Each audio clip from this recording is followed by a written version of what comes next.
వినాయక చవితి వేడుకల్లో గణపతి బప్ప మోరియా అంటూ నినదిస్తాం. కానీ మోరియా అనే మాటకు అర్థం ఎవరికి తెలియదు. మరి మోరియా అనే మాట నినాదంగా ఎలా మారింది? ఆ పదానికి గల అర్థం ఏమిటి? దాని వెనుక ఉన్న అసలు కథ ఏమిటో తెలుసుకుందాం. మోరియా అసలు కథ 15వ శతాబ్దంలో మోరియా గోసాని అనే సాధువు ఉండేవాడు. అతడు మహారాష్ట్రలోని పూణేకు 21 కిలోమీటర్ల దూరంలో చించ్వాడి అనే గ్రామంలో నివసిస్తూ ఉండేవాడు. ఆయన గణపతికి పరమ భక్తుడు. గణపతిని పూజించేందుకు చించువాడి నుంచి మోరేగావ్ వరకు రోజు కాలినడకన వెళ్ళేవాడు. ఓ రోజు మోరియా నిద్రిస్తున్న సమయంలో గణేశుడు కలలో కనిపించి సమీపంలో ఉన్న నదిలో తన విగ్రహం ఉందని, దాన్ని తీసుకువచ్చి ప్రతిష్ఠించమని చెప్పాడట. కలలో గణపతి చెప్పిన మాట నిజమో కాదో వెంటనే తెలుసుకోవడానికి మోరియా అక్కడున్న నదికి వెళ్ళాడు.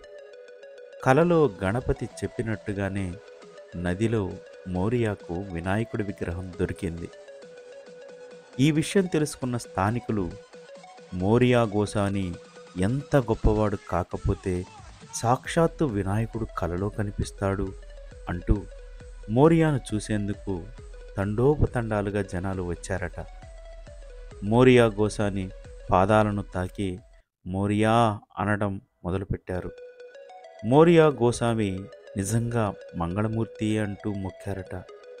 నది నుండి తెచ్చిన గణపతి ప్రతిమను తెచ్చి గుడిని నిర్మించాడు మోరియా. మోరియా గొప్ప భక్తుడయ్యాడు కాబట్టే నాటి నుంచి గణపతి ఉత్సవాల్లో మోరియా గోసామి పేరు గణపతి ఉత్సవాల్లో ఒక భాగంగా మారిపోయింది. ఆనాటి నుంచి గణపతి బప్ప మోరియా అనే నినాదం నిర్విరామంగా మనకు వినబడుతూనే ఉంది. భక్తవల్లభుడైన వినాయకుడి సేవలలో మోరియా గోసామి తరించిపోయాడు. అందుకే నదిలో నిమజ్జనం చేసే ముందు గణపతి బప్ప మోరియా పూడ్చవర్సి లౌకర్య అని మరాఠీలో నినదిస్తారు.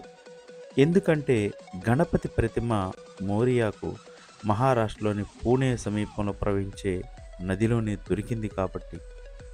దేవుడు తన కార్యం ఏదైనా భక్తుల ద్వారానే నెరవేర్చుకుంటాడు అని చెప్పడానికి మోరియా గోసావి జీవిత కథే మనం నిదర్శనంగా చెప్పవచ్చు.